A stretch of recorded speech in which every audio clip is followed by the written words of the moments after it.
っしゃどうなるかと思ったよ。おはようございます。伊藤匠です。匠漬け、ボリューム4ということで、匠漬けも2年目後半に入りました。今回はですね、秋深まった、ため池ということで、水温もねこれから冬に差し掛かって下がってきて、かなりね魚が、ちょうどいい季節になるんじゃないかなというタイミングで、今回ロケをすることになりました。まあね、秋なんでバスがどこにでもいられるような状況になってくるということで、ハードベイトを主体とした釣りをできたらなと勝手に思ってます。まあ現状はね、釣りしてみないと分かんないんで、頑張って行ってみたいと思います。早速久しぶりのため池なんで楽しんでいきたいなと思います。行ってきましょう。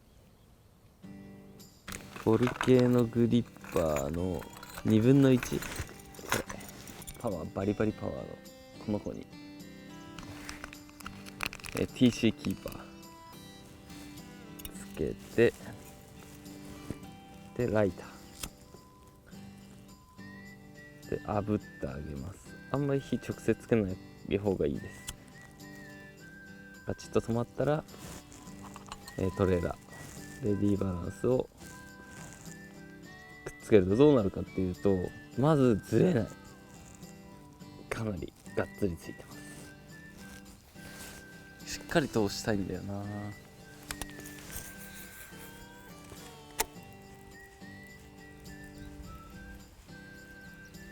あぶくが消えないってことはターンオーバーしてる。もう少し太陽が出てあぶくが出なくなるというか、光合成して水が良くなってからかな。これはちょ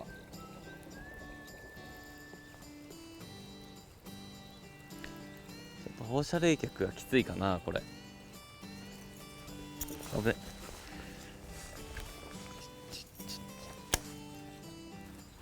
パワーフィネス釣れそうだな。なんか木の下とか上からの放射冷却にからガードができる場所にいそうっすよね。さーっていくぜ。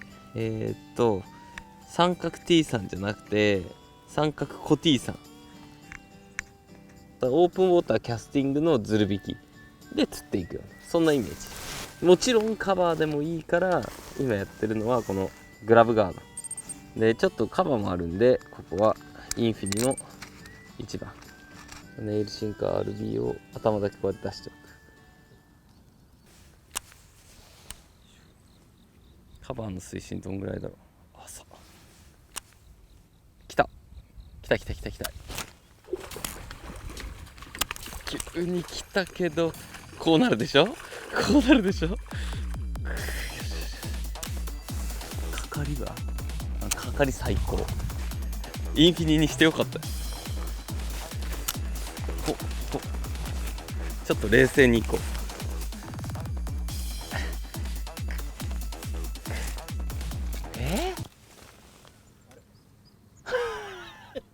針だけになってますまあこういう時はネットを持ってこいということですよ。すいませんでした。今後ネット持ってきます。結構ね、やはり変えなくていいんですけど、正直がっつり鋭いから。でもこういうタフな時ほどニューフック。ちょっと試しにオープンウォーターやってみようかな。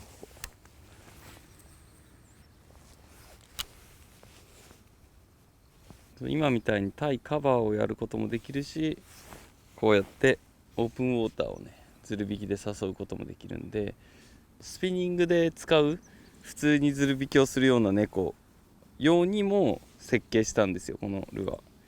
そのベイトフィネスでのカバー猫だけじゃなくて、こういうオープンウォーターでヘコヘコして誘っていく。だから普通の猫リグだとマス針で引っかかっちゃうよっていう時に、こうやってねズル引きさせてあげられるような。よし、ちょっとベイトフィネスでカバー打ちましょうか。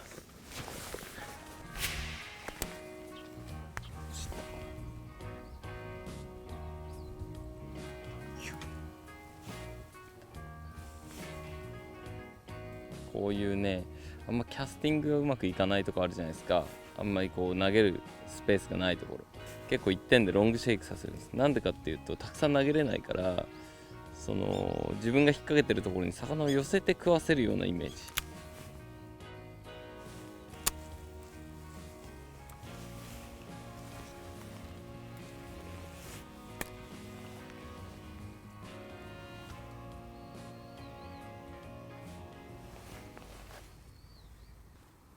あれカバーっていうあれじゃないな。多分さっきの魚がその水温低下でカバーの下についてるっていうんだったら、この大規模なカバーの下とかもいると思うんですよ。でもあそこにいて他のところは釣れないってことは、多分インレットが強いんですね。インレットが結構キーなんだな。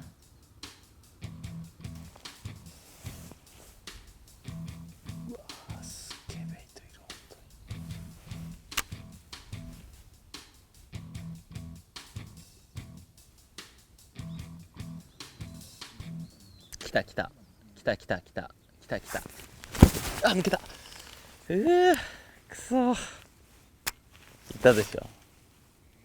だこの水の出口のドセンターをこうやって投げて、これ流れが入ってるね。正直何もないよ。でも水が入ってるっていう要素で今ちょっとやってみたんですよね。そしたらやっぱり来た今で、ほんとそこをずるずるずると、こうすることによって何が起きるかっていうと、ニュートラルなバスを口を使わせられるんで、ちょっとそれ試してみようかなと思って、今インレットの水の絡んだ沖をすごくゆっくり攻めて、ほら来た、もう一回来たよ、もう一回来た、ほら持ってってる持ってってる、よし来た、いね、釣れたでしょ。ちょっと技ありだったんじゃないですか。三角コティさんで 1.8g の猫、魚白いでしょ。ボトムになってて、それをすごいゆっくりやって食わした。イエイ、ベイトフィネスフィッシュって感じ。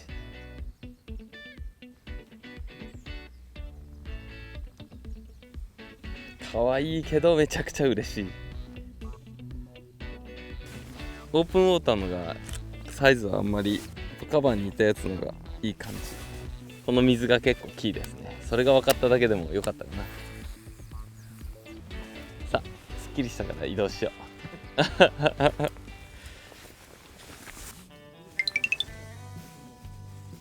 ピンク、でもピンクより黒のがいいかな。ブラック&ブルー。 If this spot is muddy, very important color, very famous color is black and blue, you know ルアーカメラバの 4g です。トレーラーがスイッチオントレーラー、ロードランナーボイスジャングル 700JHS、 パワーフィネスの中でも最も強いシーガの完全シーバス 1.55 直結。なんかちょっと飛び出たとこ打った方が良さそうっすね。ああいうとこなんか全部打つと疲れちゃうでしょ。ああいう飛び出たとこだけ打ってみましょう。で中層でシェイク、そっからゆっくり落としていく。あのカバーいいっすね。あのカバーあっちから打てなそうだな。ピッいった。あんなとこかかったら超辛そう。でも次はベイトフィネスじゃなくてパワーフィネスだから大丈夫。まだ中層で、こっからちょっと落とす。まだ中層、またちょっと落とす。左手の糸を少しだけ出してあげる。まだ落ちてないです。これでそこに落ちた。でこれそこでシェイク終了。こんな感じで回収するときはゆっくりポーンと、そうすれば根がかんないで回収ができると。ほっ、いったっぺ、いったね、完全にいった。くそ、すごかったな今のバイト。うわー惜しかった。オープンウォーターやってみようか。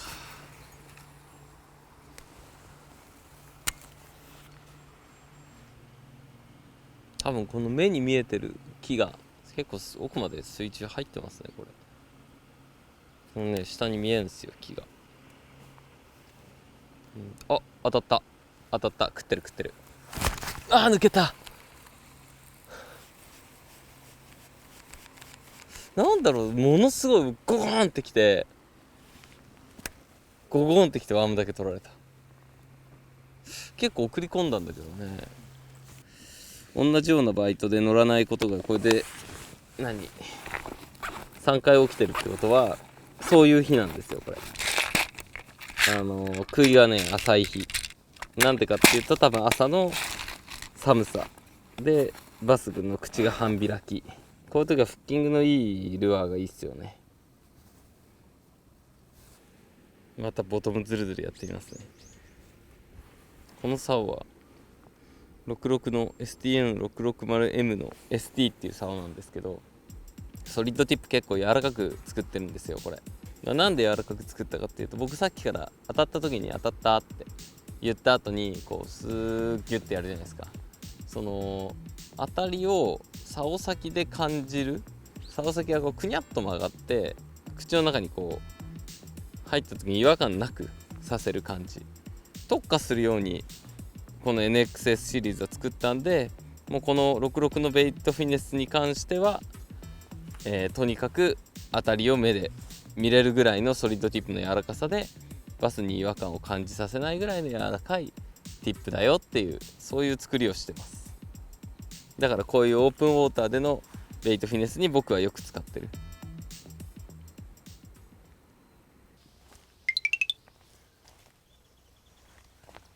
いい子がいる。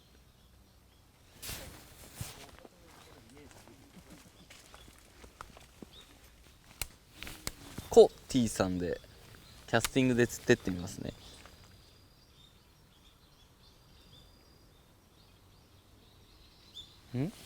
来たか来たか。来てるな。来てるよ来てるよ。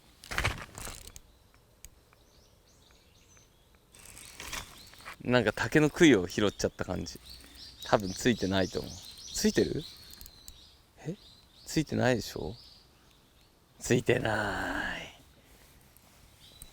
もしかしたら杭についてる。この僕が拾っちゃった杭についてたかもしれない。また食った。今度こそ食った。よし、このサイズだね。当たりが感じてあれなんていうのかな、ひょっと当たりを感じてさ、こうやって食った時に食ったなって分かるんですよ。だからこうミスがない。ちょっとショートバイト気味な今日でもこうやってミスなくかけれるし、心に余裕が持っててフッキングができる。これはロッドの力ですね。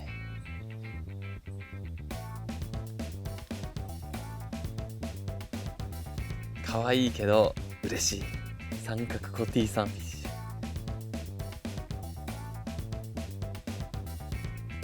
今のはねちょっとこう中距離でかけるからダブルエッジ、しかもオープンウォーターで釣っていく時は結構ダブルエッジの1番を使ってます。同じワームでも張り替えて状況に合わせて使い分ける感じ。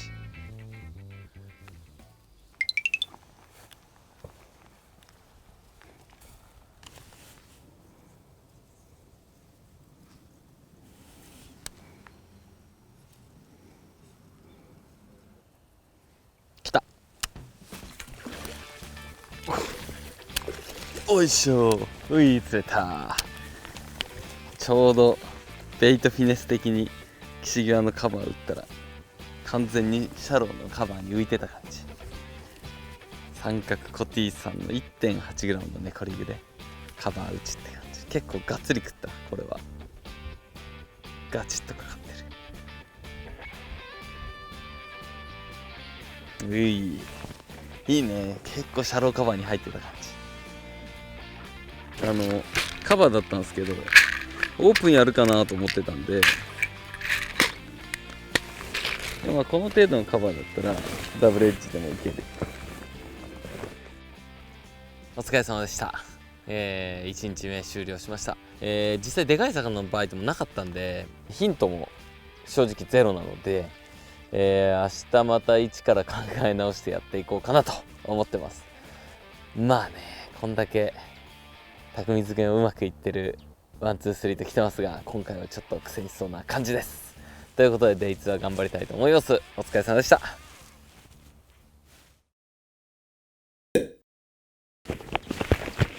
あれどんな音楽だっけな、あれ匠漬けの最初の音楽、後で見てみよう。なんかどうしようもない音楽だなと思ってニヤニヤしながら見てたんですよね、この前。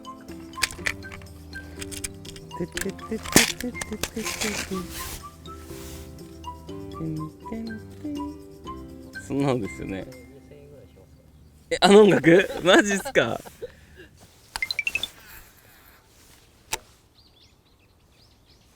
朝一まだ冷えてるから、まだ巻きでやるんだったらスピナーベイトとかちょっとこう反射でバクってくるようなルアーがいいかなーっていうので、今ディーパーレンジの8分の3、一旦ボトムつけてからスローに巻いていく。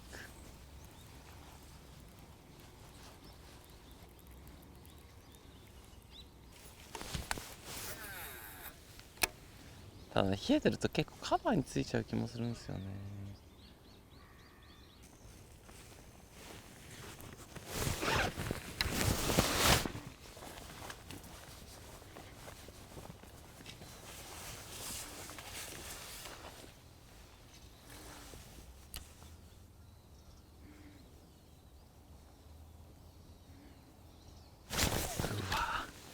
絶対今当たった。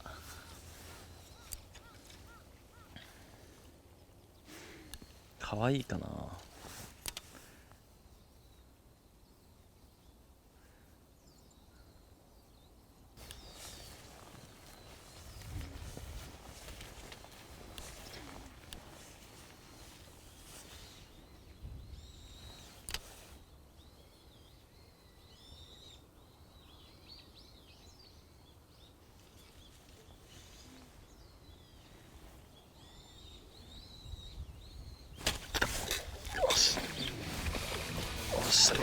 おっしゃおっしゃ出たよパワーフィネス。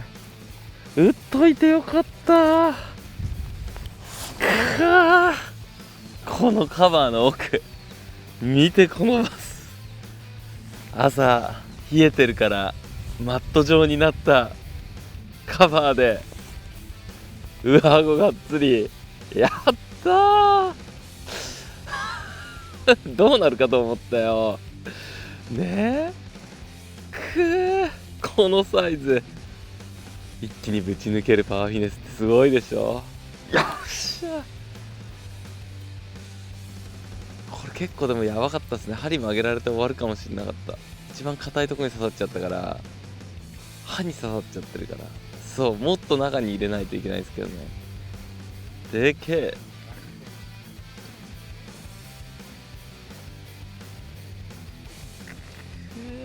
え、やっべえ太いバス、パワーフィネスフィッシュだよ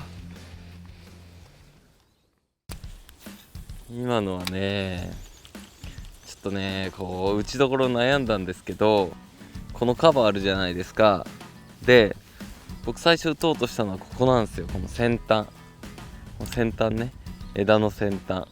でもいや待てよと、今朝寒いし冷えてるからここだなと思ったんですよ。この一番なんていうの濃いところで覆いかぶさって放射冷却当たらない一番奥のシャロ打ったら中層でグッとその冬に近づくにつれてこういうターンオーバーしていった時に放射冷却を嫌ったバスがこういういいカバーのインサイドに入るんですよ。朝それを釣った感じです。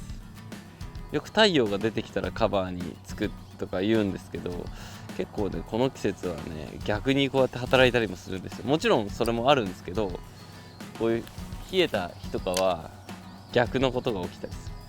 太陽が出るとポワーンと外ほっつき歩いちゃったりもするんで、逆にあったかくなると釣りづらくなっちゃったりっていうのもある。朝冷え込んでるからこそその絞り込みやすいとかね。ギリギリだけど、ほんとギリギリだけど、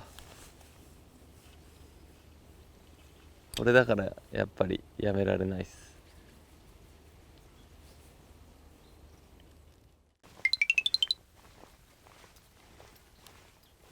ビッグエスケープツインフットボールヘッド 5g 流儀 WH40。どうやって使うかっていうと、もうちょっと広めに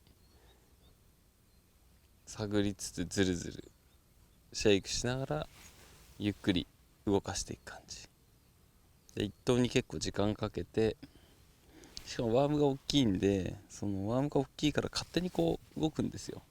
それをうまく使う感じ。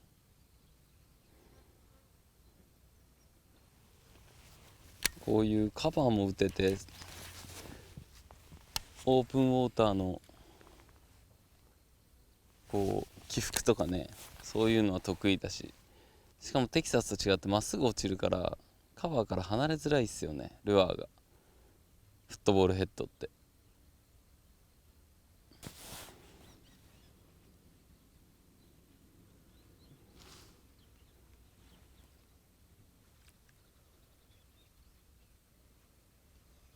来た来た来た。おお思いっきり合わせたらビッグエスケープツインらしからぬサイズが来た。足元に行った、足元。でもかっこいいバスですねこれね。バチッと背中が出てて、いやーでっかいのが来たかと思ったけど嬉しいね。え超足元に行ったっす。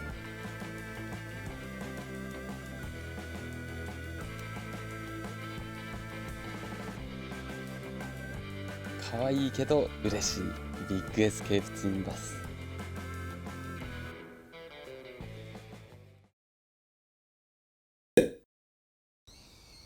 お、なんかやべ見てほらほ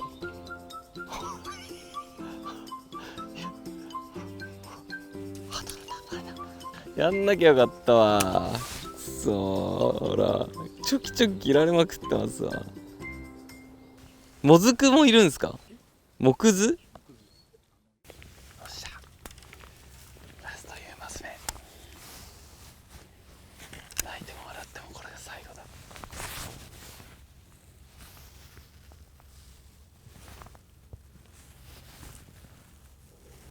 これでっかいワームは一回落っことしたらしばらく動かさない。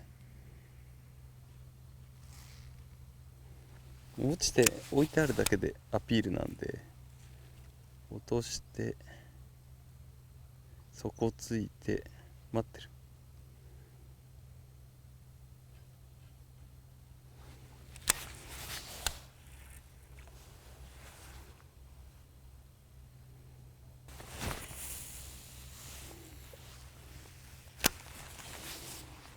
さあ釣れるかな。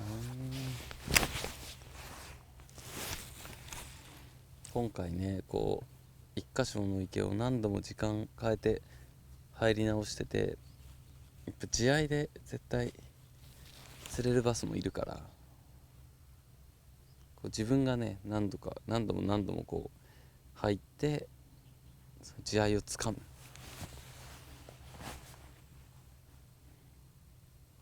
つかめないこともたくさんあるけど、つかめることもあるし、それ動かないとやっぱりつかめないから。この時期は本当にワンチャン取るか取らないかだからな。結構冬に近いな。そのワンチャンスを捉えられるか捉えられないかで雲泥の差だから。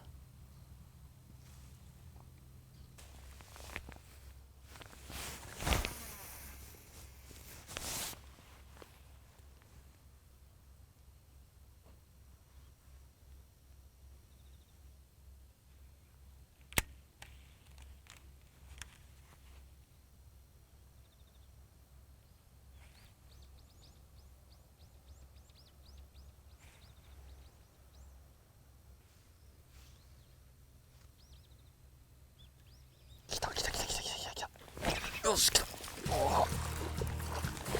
およいしょ。ビッグエスケープ。ビッグフィッシュかと思ったけどもこのサイズも釣れるんすね。いや結構嬉しいっすよ。やっぱ夕まずで今ね狙ってズル引きしてグーってきて釣れると。これラスト一発かな。でも嬉しい。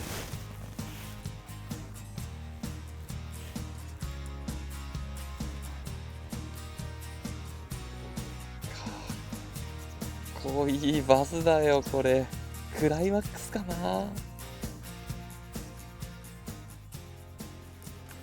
い、じゃああと30分後に一投しますツッコミ入った。ラスト一投。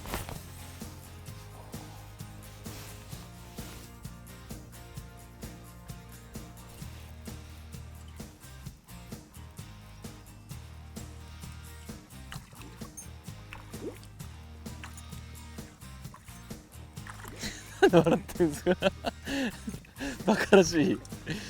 はい終了お疲れ様でした。匠漬けボリューム4、晩秋のため池ということで、匠漬けでは初めてでなかなかの苦戦しっぷりでした。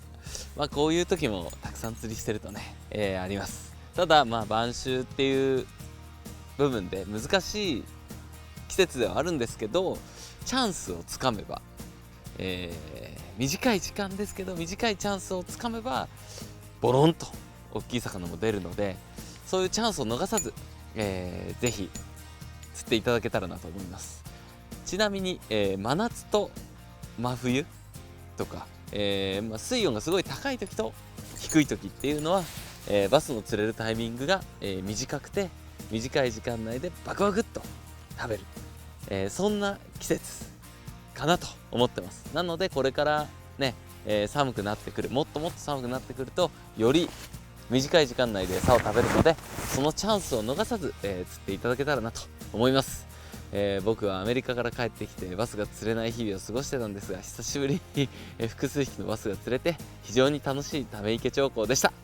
またチャレンジしたいと思います。ということで匠漬け、次回もお楽しみに。